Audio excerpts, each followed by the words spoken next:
గత కొద్ది రోజులుగా కేంద్ర బలగాలు మావోయిస్టులపై ఉక్కుపాదం మోపుతున్నాయి. ఇప్పటికే పదుల సంఖ్యలో ఎన్కౌంటర్లు జరగ్గా వందల మంది మావోయిస్టులు ప్రాణాలు కోల్పోయారు. ఈ క్రమంలోనే కాల్పుల విరమణకు తాము సిద్ధమంటూ శాంతి చర్చలపై మావోయిస్టు కేంద్ర కమిటీ అధికార ప్రతినిధి అభయ్ పేరుతో లేఖ విడుదలైంది.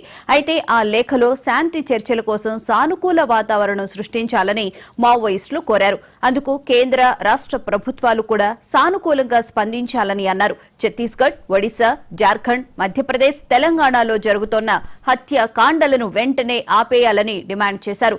ఒకవేళ కేంద్ర రాష్ట్ర ప్రభుత్వాలు శాంతి చర్చలకు ప్రతిపాదిస్తే కాల్పుల విరమణను ప్రకటిస్తామని వారు లేఖలో పేర్కొన్నారు.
గత కొద్ది రోజులుగా కేంద్ర బలగాలు మావోయిస్టులపై ఉక్కుపాదం మోపుతున్నాయి. ఈ నేపథ్యంలోనే శాంతి చర్చలకు సిద్ధమని మావోయిస్టులు ఒక లేఖ అయితే విడుదల చేశారు. ఇదే అంశానికి సంబంధించిన పూర్తి వివరాలను మా ప్రతినిధి రామకృష్ణ అడిగి తెలుసుకుందాం. రామకృష్ణ, చెప్పండి, గత కొన్ని రోజులుగా అయితే మావోయిస్టుల మీద కేంద్ర బలగాలు ఉక్కుపాదం మోపుతున్నాయి.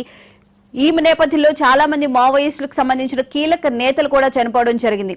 సో ఇప్పుడు శాంతి చర్చలకు వాళ్లే ఆహ్వానించడం జరిగినట్లుంది. డీటెయిల్స్ ఏంటి? ఊహించిన విధంగా మావోయిస్టుల నుంచి ఒక లేఖ విడుదలైంది. అభయ్ పేరుతో కేంద్ర కమిటీ ఒక లేఖ విడుదల చేసింది. ఆ లేఖ సారాంశం, మేము శాంతి చర్చలకు సిద్ధంగా ఉన్నామని చెప్పింది. అయితే అందులో కొన్ని కండిషనల్ విధించింది. దానికి శాంతి చర్చలు జరపాలంటే ముందు ఒక సానుకూల వాతావరణం ఏర్పడాలి. సానుకూల వాతావరణం ఏర్పడాలని అంటే కేంద్ర రాష్ట్ర ప్రభుత్వాలు చొరవ తీసుకోవాలి. ముఖ్యంగా ఆపరేషన్ కగార్ పేరిట ఇప్పుడు ఛత్తీస్గఢ్ లో కావచ్చు, అటు ఒరిస్సాలో ఆ ప్రాంతాల్లో, ఇటు తెలంగాణ ప్రాంతంలో ఒక నరమేధం సృష్టిస్తున్నాయి కేంద్ర రాష్ట్ర ప్రభుత్వాలు. తక్షణమే అక్కడ ఉన్నటువంటి ఆపరేషన్ కగార్ ను నిలిపివేయాలి. అదేవిధంగా ఇప్పుడు దాదాపుగా ఛత్తీస్గఢ్ లో ప్రతి 4 కిలోమీటర్లకు ఒక 250 బేస్ క్యాంపులు ఏర్పాటు చేశారు. కొత్తగా బేస్ క్యాంపులు ఏర్పాటు చేయకూడదు. వీళ్ళందరినీ కూడా అక్కడ ఉన్నటువంటి బ్యారక్లకే పరిమితి విధించాలి అనేది ప్రధానంగా వాళ్ళు విధించినటువంటి షరతులు. దీనికి సంబంధించి దేశంలో ఉన్నటువంటి మేధావులు కావచ్చు, విద్యార్థులు కావచ్చు, జర్నలిస్టులు, అనేక సంఘాలు, ప్రజా సంఘాలు మొత్తం కూడా ఈ కేంద్ర రాష్ట్ర ప్రభుత్వాల మీద ఒత్తిడి తీసుకురావాలి. దీని మీద దేశవ్యాప్తంగా చర్చ జరగాలి. ముఖ్యంగా శాంతి చర్చలకు మేము సిద్ధంగా ఉన్నాం. గతంలో కూడా 15 నెలల క్రితం వికల్ప్ పేరిట ఒక 2 లేఖలు ఛత్తీస్గఢ్ లో ఉన్నటువంటి రాష్ట్ర ప్రభుత్వానికి మేము లేఖలు రాసాము శాంతి చర్చలకు సిద్ధమేనని. ఒకవైపు రాష్ట్ర ప్రభుత్వం, అక్కడ ఉన్నటువంటి రాష్ట్ర ప్రభుత్వం శాంతి చర్చలకు రావాలని పిలుస్తూనే మరోవైపు కగారు పేరిట కాల్పులు జరుపుతున్నారు అంటూ కూడా దాంట్లో ఆరోపించారు. ఈసారి అటువంటి పరిణామాలు చోటు చేసుకోకుండా తక్షణమే ఆపరేషన్ కగార్ ను నిలిపివేయాలి. దాంతో పాటుగా బేస్ క్యాంపులు ఏర్పాటును కూడా నిలిపివేయాలి అని చెప్పి ప్రధానంగా ఈ 2 షరతులు విధించారు. 2004లో వైఎస్ రాజశేఖర రెడ్డి ఉమ్మడి రాష్ట్ర ముఖ్యమంత్రిగా ఉన్నప్పుడు అప్పుడు ఉన్నటువంటి నక్సల్స్ పేరిట ఉన్నటువంటి వాళ్ళు చర్చలకు వచ్చారు. సరిగ్గా 20 సంవత్సరాల తర్వాత మావోయిస్ట్ పార్టీ మరోసారి శాంతి చర్చలకు సిద్ధమని చెప్పి ప్రకటించింది. దీనికి ప్రధాన కారణం కేంద్ర రాష్ట్ర ప్రభుత్వాలు ఆపరేషన్ కగార్ పేరిట దండకారణ్యాన్ని మొత్తాన్ని కూడా జల్లెడపడుతున్నాయి. పెద్ద సంఖ్యలో మావోయిస్టులు అక్కడ ఉన్నటువంటి కీలకమైనటువంటి నేతలు కూడా ఎన్కౌంటర్ లో మరణిస్తున్నటువంటి ఆ నేపథ్యంలో ఒక రకంగా తప్పనిసరి పరిస్థితుల్లో మావోయిస్టు పార్టీ ఒక అడుగు ముందుకు వేసి శాంతి చర్చలకు మేము సిద్ధమని చెప్పి ప్రకటించినటువంటి నేపథ్యం ఉంది. దీనికి సంబంధించి కేంద్ర ప్రభుత్వం కావచ్చు, ఇటు ఛత్తీస్గఢ్ రాష్ట్ర ప్రభుత్వం కావచ్చు ఏ రకంగా స్పందిస్తుంది అనేది చూడాల్సి ఉంది. ఎందుకంటే గతంలో కేంద్ర ప్రభుత్వం ఇదే రకమైనటువంటి ప్రతిపాదన చేసింది. రాష్ట్ర ప్రభుత్వం, ఛత్తీస్గఢ్ రాష్ట్ర ప్రభుత్వం కూడా చెప్తుంది శాంతియుత వాతావరణంలో మావోయిస్టులు అందరూ కూడా జనజీవన స్రవంతిలో కలవాలి అని చెప్పి వాళ్ళు చెప్తున్నటువంటి నేపథ్యంలో ఇప్పుడు కేంద్ర రాష్ట్ర ప్రభుత్వాలు దీని మీద ఏ రకంగా స్పందిస్తాయి అనేది ఒక రకంగా చూడాల్సి ఉంటుంది. ఎందుకంటే ఆపరేషన్ కగార్ పేరిట కేంద్ర ప్రభుత్వం చేపట్టినటువంటి గడువు మార్చి 31కి ముగుస్తున్నటువంటి నేపథ్యంలో ఒక రకంగా మావోయిస్ట్ పార్టీకి ఇది ఒక అనివార్యతను సృష్టించింది. ఈ క్రమంలోనే మార్చి 24న హైదరాబాద్ లో వివిధ రకాలైనటువంటి ప్రజా సంఘాల నేతలు, పౌర హక్కుల నేతలు సమావేశమై ఒక రౌండ్ టేబుల్ సమావేశమై వాళ్ళు మధ్య మార్గంగా ఇటు మావోయిస్ట్ పార్టీకి అటు కేంద్ర ప్రభుత్వానికి ఒక అప్పీల్ చేశారు. శాంతి చర్చల ద్వారా మాత్రమే అక్కడ ఒక జరుగుతున్నటువంటి నరమేధాన్ని ఆపవచ్చు అని చెప్పి ఇక్కడ ఉన్నటువంటి మేధావులు అక్కడ ఉన్నటువంటి రౌండ్ టేబుల్ సమావేశంలో వాళ్ళు స్పష్టం చేసినటువంటి నేపథ్యంలో దీనికి మావోయిస్ట్ పార్టీ స్పందించింది. ఎవరైతే మేధావులు మార్చి 24న హైదరాబాద్ లో సమావేశమై ఒక ప్రతిపాదన ఇచ్చారో ఆ ప్రతిపాదనను మేము స్వాగతిస్తున్నామని చెప్పి చెప్తున్నారు. ఎందుకంటే ఛత్తీస్గఢ్ లో ఇప్పుడు ఒక రకంగా భారతదేశంలో ఉన్నటువంటి సైన్యాన్ని అక్కడ మోహరించారు. సైన్యాన్ని మోహరించడం అంటే ఒక అల్లోలక పరిస్థితి ఉంటేనే అక్కడ మోహరిస్తారు. కానీ అటువంటి వాతావరణం ఏది లేదు. ఒక అప్రకటిత కర్ఫ్యూ వాతావరణాన్ని అక్కడ ఉంచుతున్నారు. అదేవిధంగా నిరాయుధీయులైనటువంటి మావోయిస్టులను పట్టుకొని చిత్రహింసలకు గురి చేస్తున్నారు. మహిళలను కూడా అత్యాచారాలకి తెగబడుతున్నారు. ఇక్కడ ఉన్నటువంటి సాయుధ బలగాలు వీటిలన్నింటినీ తక్షణమే నిలుపుదల చేయాలని చెప్పి మావోయిస్ట్ పార్టీ ప్రధాన డిమాండ్ గా పెట్టినటువంటి నేపథ్యంలో ఇప్పుడు కేంద్ర ప్రభుత్వం దీని మీద ఏ రకంగా స్పందిస్తుంది అనేది చూడాల్సి ఉంది. ఒక రకంగా మావోయిస్ట్ పార్టీ రాసినటువంటి ఈ లేఖ ఒక సంచలనానికి తెరదీసినట్లుగా మనం ఇప్పుడు భావించాల్సి ఉంటుంది. Right, thank you Ramakrishna.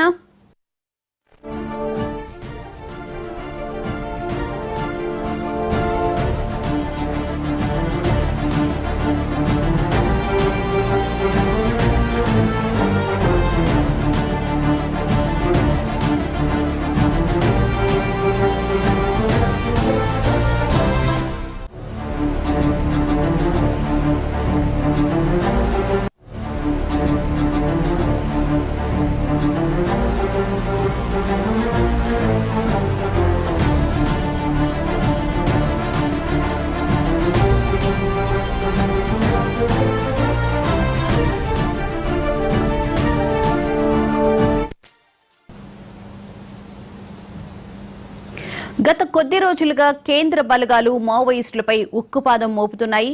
ఇప్పటికే పదుల సంఖ్యలో ఎన్కౌంటర్లు జరగ్గా వందల మంది మావోయిస్టులు ప్రాణాలు కోల్పోయారు. ఈ క్రమంలోనే కాల్పుల విరమణకు తాము సిద్ధమంటూ శాంతి చర్చలపై మావోయిస్టు కేంద్ర కమిటీ అధికార ప్రతినిధి అభయ్ పేరుతో లేఖ విడుదలైంది. అయితే ఆ లేఖలో శాంతి చర్చల కోసం సానుకూల వాతావరణం సృష్టించాలని మావోయిస్టులు కోరారు. అందుకు కేంద్ర రాష్ట్ర ప్రభుత్వాలు కూడా సానుకూలంగా స్పందించాలని అన్నారు. ఛత్తీస్గఢ్, ఒడిశా, జార్ఖండ్, మధ్యప్రదేశ్, తెలంగాణలో జరుగుతున్న హత్యాకాండలను వెంటనే ఆపేయాలని డిమాండ్ చేశారు. ఒకవేళ కేంద్ర రాష్ట్ర ప్రభుత్వాలు శాంతి చర్చలకు ప్రతిపాదిస్తే కాల్పుల విరమణను ప్రకటిస్తామని వారు లేఖలో పేర్కొన్నారు.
శాంతి చర్చలకు సిద్ధమని చెప్పి మావోయిస్టులు ఒక లేఖ విడుదల చేశారు. ఇదే అంశానికి సంబంధించి పూర్తి వివరాలను మా ఎగ్జిక్యూటివ్ ఎడిటర్ అజిత్ గారిని అడిగి తెలుసు.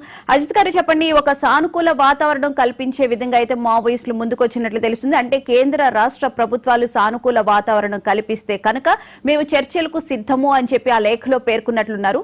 డీటెయిల్స్ ఏంటి?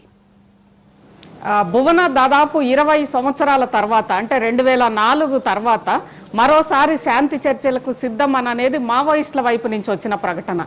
దీనికంటే 2004లో మాత్రం ఆ రోజు ప్రభుత్వాలే శాంతి చర్చలకి ముందుకొచ్చాయి. ఆ రోజు ప్రతిపక్షంలో ఉన్న కాంగ్రెస్ పార్టీ ఎన్నికల ఎజెండాగా మావోయిస్టుల శాంతి చర్చలను తీసుకొని వచ్చి ఆ తర్వాత శాంతి చర్చలు జరిపారు. సరే, ఆ చర్చల ఫలితం ఎవరు నష్టపోయారు అనేది అది ఒక ఆస్పెక్ట్. అయితే 20 ఏళ్ల తర్వాత మరోసారి శాంతి చర్చలకు సిద్ధం అంటూ ఈసారి మావోయిస్టు పార్టీ నుంచే ఒక లేఖ విడుదలైంది. దీనికి సంబంధించి దాదాపు గతంలోనే 2 సార్లు ఛత్తీస్గఢ్ రాష్ట్రంలో ముఖ్యంగా వికల్ప్, ఆ రోజు మావోయిస్టు కేంద్ర కమిటీ సభ్యులుగా ఉన్న వికల్ప్ 2 సార్లు శాంతి చర్చలకు సిద్ధం. ఎందుకంటే ఛత్తీస్గఢ్ హోంమంత్రి 2 సార్లు శాంతి చర్చలకు మేము సిద్ధంగా ఉన్నాము, మావోయిస్టులు ఆయుధాలు వదిలిపెడితే మేము చర్చలకు సిద్ధం అని చెప్పి 2 సార్లు ప్రతిపాదించిన నేపథ్యంలో ఆ 2 సార్లు కూడా మావోయిస్టులు సానుకూలంగా స్పందించారు. కానీ ప్రభుత్వాలు ఒకవైపు శాంతి చర్చలకి సిద్ధం కావాలి అని అంటూనే కేంద్ర రాష్ట్ర హోంమంత్రి కానీ లేదా మావోయిస్టు ప్రభావిత రాష్ట్రాల్లో కానీ శాంతి చర్చలకు సిద్ధం అంటూనే ఆపరేషన్ కగార్ పేరుతోటి ఈ మధ్య కాలంలో 2 నెలలు 3 నెలల్లోనే 400 మందిని ఊచికోత కోశారు అనేది ఈరోజు మావోయిస్టు లేఖలో పేర్కొన్నారు. ప్రధానంగా ఈ 400 మందిలో కూడా 3వ వంతు ప్రజలు వాళ్ళు మావోయిస్టు పార్టీ సభ్యులు కాదు, మావోయిస్టులకు సంబంధం లేదు, కేవలం అమాయక ఆదివాసీలు మాత్రమే అనేది వారు పేర్కొన్నారు. దాంతోపాటు ప్రధానంగా ఈరోజు మావోయిస్టులు లేవనెత్తుతున్న ఒక ప్రశ్నలు ఏంటంటే, ఏ రాజ్యమైనా ఏ దేశమైనా తమ సొంత అంతర్గతంగా తమ సొంత పౌరుల మీద యుద్ధం చేయడం అనేది రాజ్యాంగంలో ఉన్న మౌలిక సూత్రాలకి వ్యతిరేకం, అది పూర్తిగా విరుద్ధం. అందులో మనకి స్వాతంత్రం వచ్చినప్పుడు రాజ్యాంగాన్ని రూపొందించినప్పుడు కూడా ఆదివాసీలకు సంబంధించి అడవి మీద వాళ్ళకి స్వతంత్ర హక్కులు ఉన్నాయి. ఆ హక్కులని కాపాడే సంరక్షించే ఒక షరతుతోటే వాళ్ళందరూ కూడా ఇండియన్ యూనియన్లో విలీనమయ్యారు, ఆదివాసీ జాతులన్నీ కూడా. ఆ నేపథ్యంలో ఆ హక్కులని మొత్తం కూడా భంగం కలిగించే విధంగా మావోయిస్టుల పేరుతోటి ఎప్పుడైనా ఏ ప్రాంతం మీదైనా ఒకసారి అక్కడికి ఇండియన్ ఆర్మీ వెళ్ళాలి అని అంటే సొంత దేశంలో కూడా ఆ ప్రాంతాన్ని కల్లోలిత ప్రాంతంగా ప్రకటించాలి. అలాంటి కల్లోలిత ప్రాంత ప్రకటన లేకుండా ఛత్తీస్గఢ్ మీద యుద్ధం చేయడం ఏంది, సొంత పౌరులను ఊచకోత కొయ్యడం ఏంటి, ఈ మారణ హోమం ఆపాలి. ఈ మారణ హోమం ఆపడం కోసం మేము శాంతి చర్చలకు సిద్ధంగా ఉన్నాం. దానికోసమే ప్రస్తుతం కాల్పుల విరమణ కూడా, మీరు శాంతి చర్చలకి సిద్ధం అంటే మేము కాల్పుల విరమణ ప్రకటిస్తామని చెప్పి మావోయిస్టు పార్టీ ఈరోజు తన లేఖ ద్వారా పేర్కొంది. దీనికి సంబంధించే శాంతి చర్చల్లో భాగంగానే మొన్న మార్చి 24న హైదరాబాద్లో పౌర సమాజం ఒక సమావేశం నిర్వహించింది, శాంతి చర్చలకు సిద్ధం కావాలి అని చెప్పి.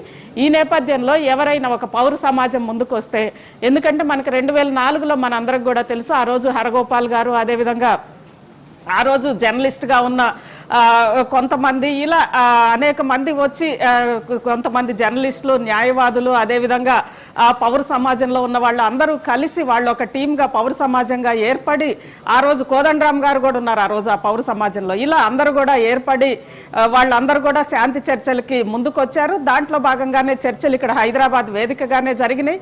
ఆ చర్చల సందర్భంగానే అసలు మావోయిస్టు పార్టీ ఏర్పాటు అనేది కూడా అప్పుడే అందరికి కూడా బయటకు వచ్చింది. ఎందుకంటే అంతకుముందు పీపుల్స్ వార్గా ఉండేది.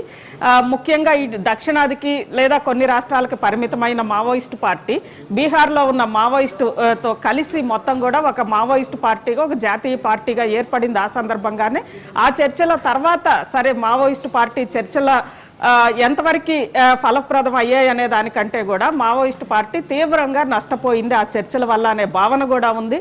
అయినప్పటికీ ఈ రోజు మళ్ళీ చర్చలకి సిద్ధం, ఈ యుద్ధం ఆపాలి, అందులో సొంత పౌరులను ఊచికోత కోస్తున్న ప్రభుత్వ వైఖరి ఆపాలి అనేది ఈరోజు మావోయిస్టు పార్టీ ప్రతిపాదించింది. ఆ ప్రతిపాదన మీద, ఎందుకంటే ఇప్పుడు మావోయిస్టు ప్రభావిత రాష్ట్రాలు, అందులో తెలంగాణ రాష్ట్రం ఉంది, అదేవిధంగా ఒరిస్సా రాష్ట్రం ఉంది, ఇలా అనేక రాష్ట్రాలు ఉన్నాయి. ఈ రాష్ట్రాల ముఖ్యమంత్రులు ఏం చెప్తారు, అదేవిధంగా అమిత్ షా పూర్తిగా అసలు ఇక తుడిచిపెట్టుకొని పోయినట్టే అని చెప్పి చెప్తున్న నేపథ్యంలో మరో వారంలోనో 15 రోజుల్లోనో ఛత్తీస్గఢ్కి పర్యటన కూడా చేయాలి అనుకుంటున్న నేపథ్యంలో కేంద్ర హోంమంత్రి ఎలా స్పందిస్తారు? ఎందుకంటే ఆ రోజు కేంద్ర హోంమంత్రి చిదంబరం 2024 కాలంలో ఉన్న చిదంబరం కేంద్ర హోంమంత్రి ఈ చర్చలు ఆ ప్రతిపాదన దేశవ్యాప్తంగా ఉండాలి అని చెప్పి ఆనాడు కూడా ఒక మొత్తం కూడా ఒక సానుకూల వాతావరణం నడిచింది.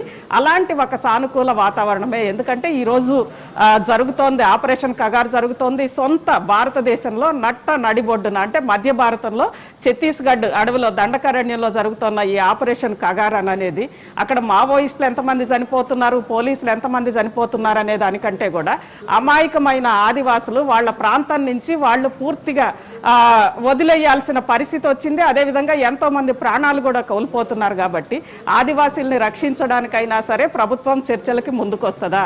ఎందుకంటే ఛత్తీస్గఢ్ హోంమంత్రి 2 సార్లు పిలుపునిచ్చారు. కాబట్టి ఒకవేళ ఛత్తీస్గఢ్ రాష్ట్రం ముందుకొస్తే ఇటు తెలంగాణ రాష్ట్రం కూడా సానుకూలంగానే ఉంటుంది. ఇలా అనేక రాష్ట్రాలు ముందుకొస్తాయి. కానీ కేంద్ర ప్రభుత్వ వైఖరి ఎలా ఉంటది? ఇదంతా కూడా ఇప్పుడు ఈ బాల్ అనేది కేంద్ర ప్రభుత్వం కోర్టులో ఉంది. ఎందుకంటే మావోయిస్టులు తమ వైపు నుంచి తమ ప్రతిపాదనను పంపించారు కాబట్టి బాల్ కేంద్ర ప్రభుత్వ కోర్టులో ఉంటది. భువన అయితే అజిత్ గారు, మీరు పౌర హక్కుల సంఘం నేత ఎవరైతే ఉన్నారో హరగోపాల్ గారితో మీరు రీసెంట్ గా మన మహా న్యూస్ కి సంబంధించి ఒక ఎక్స్క్లూజివ్ ఇంటర్వ్యూ కూడా చేశారు. అప్పుడు కూడా హరగోపాల్ గారు చెప్పడం జరిగింది శాంతి చర్చలు జరగాలి, ఆ విధంగా ముందుకు వెళ్ళాలి అని చెప్పి. అది ఇప్పుడు ఇంప్లిమెంట్ అవుతుందని చెప్పి అనుకోవచ్చా? ఖచ్చితంగా భువన. ఎందుకంటే ఆ రోజు కూడా జనవరి 26న మన రాజ్యాంగం అమల్లోకి వచ్చిన రాజ్యాంగ దినం సందర్భంగా జనవరి 26న రాజ్యాంగం అనేది పూర్తి స్థాయిలో అమలు కావాలి, రాజ్యాంగ హక్కులు ఉల్లంఘించవద్దు అనే నేపథ్యంలోనే గతంలో ఈ చర్చలకి కొంత చొరవ చూపిన వాళ్ళల్లో హరగోపాల్ గారు చాలా ప్రముఖంగా ఉన్నారు. ఒకవైపు ఈ ఆపరేషన్ కగార్ కొనసాగుతున్న నేపథ్యంలో వందల ప్రాణాలు బలవుతున్న నేపథ్యంలో అక్కడ ఛత్తీస్గఢ్ దండకారణ్యం అంతా కూడా రక్తసిక్తం అవుతున్న నేపథ్యంలో మళ్ళీ కూడా చర్చలకు ఏమన్నా చొరవ చూపుతారా అంటే దానికి ఆ రోజు హరగోపాల్ గారు చాలా సానుకూలంగా స్పందించారు. ఖచ్చితంగా దానికి సంబంధించి మేము ముందుకెళ్తామన్నారు. అదేవిధంగా మొన్న మార్చి 24న కూడా దీనికి సంబంధించి ఒక సమావేశం కూడా జరిగింది. మొత్తానికి శాంతి చర్చల వాతావరణం అనేది ఉండాలంటే ఖచ్చితంగా అక్కడ దండకారణ్య ప్రాంతంలో ఛత్తీస్గఢ్లో కానీ ఇక్కడంతా కూడా ప్రభుత్వం వైపు నుంచి ఆపరేషన్ కగార్ ఆగాలి. అదేవిధంగా ఇటు మావోయిస్టుల వైపు నుంచి కాల్పుల విరమణ వాళ్ళు ప్రకటిస్తారు. దానికి సానుకూలంగా ఉన్నట్లు కూడా ప్రకటించారు. కాబట్టి ఆపరేషన్ కగార్ ఆగితే ఖచ్చితంగా చర్చలు జరిగే అవకాశం ఉంది. ముఖ్యంగా ఇక్కడ మనం చూసుకుంటే ప్రజా ప్రయోజనాల కోసమే ఈ శాంతి చర్చలు జరపడానికి సిద్ధంగా ఉన్నాము అని చెప్పి మావోయిస్టులు ఆ లేఖలో పేర్కొన్నారు. మరి ప్రభుత్వం కూడా సానుకూలంగా స్పందిస్తుందని చెప్పి మనం కూడా ఆశిద్దాం. అజిత్ గారు ఏమంటారు? ఖచ్చితంగా భువన. ఎందుకంటే ఇక్కడ ప్రధానంగా మనం మళ్ళీ కూడా దీన్ని ప్రస్తావించుకుందాం. ముఖ్యంగా ఆ రోజు భారత రాజ్యాంగం అమల్లోకి వచ్చిన రోజు, అదేవిధంగా భారతదేశం ఏర్పడే రోజు కూడా అప్పుడు భారతదేశం అనేక చిన్న చిన్న రాజ్యాలుగా ఉంది స్వాతంత్రం వచ్చిన సమయంలో కూడా. అదేవిధంగా ముఖ్యంగా అడవులకు సంబంధించి ఆదివాసీల ఆధీనంలో అడవులు ఉన్నాయి.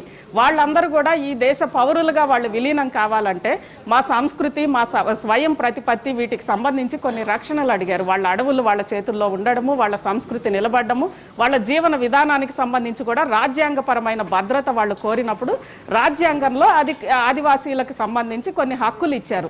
ఈ రోజు ఆపరేషన్ కగార్ జరుగుతున్న సందర్భంగా ఆదివాసీలు తమ అడవుల్ని వదిలిపోవాల్సిన పరిస్థితి ఛత్తీస్గఢ్లో వచ్చింది. అదేవిధంగా అనేక అమాయక ఆదివాసీలు కూడా ప్రాణాలు కోల్పోతున్నారు. ఇది పూర్తిగా రాజ్యాంగానికి విరుద్ధం. కాబట్టి రాజ్యాంగం కరెక్ట్గా అమలు కావాలంటే ఆదివాసీ బిడ్డలకి న్యాయం జరగాలంటే ఖచ్చితంగా చర్చలు జరగాల్సిందే అనేది పౌర సమాజం మొత్తం కూడా భావిస్తోంది. భువన.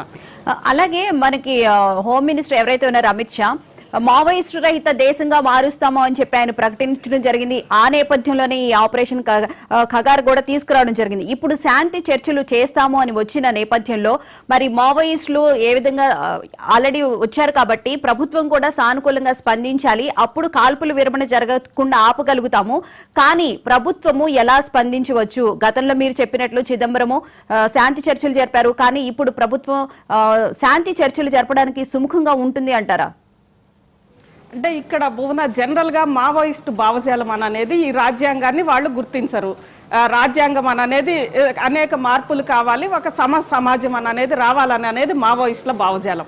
అలాంటి మావోయిస్టులే రాజ్యాంగ ఉల్లంఘన జరుగుతోంది కాబట్టి మేము, ఎందుకంటే అమాయక ఆదివాసీలు వాళ్ళ హక్కులు కోల్పోతున్నారు, వాళ్ళ భూమిని కోల్పోతున్నారు, వాళ్ళ ప్రాంతాన్ని కోల్పోతున్నారు కాబట్టి, అదేవిధంగా వాళ్ళ ప్రాణాలు కోల్పోతున్నారు కాబట్టి మేము ఇటు చర్చలకి సిద్ధం అని చెప్పి వాళ్ళు అన్నారు. అంటే రాజ్యాంగాన్ని గుర్తించని వాళ్లే రాజ్యాంగ ఉల్లంఘన జరుగుతోంది కాబట్టి చర్చలకి సిద్ధం అన్నప్పుడు, రాజ్యాంగం ప్రకారం వచ్చిన స్టేట్ కానీ హోంమంత్రి కానీ మన ప్రభుత్వం ఖచ్చితంగా చర్చలకి సిద్ధపడుతుంది అని అనేది మనం భావించాలి. భువన రైట్, థ్యాంక్ యూ అజిత్ గారు.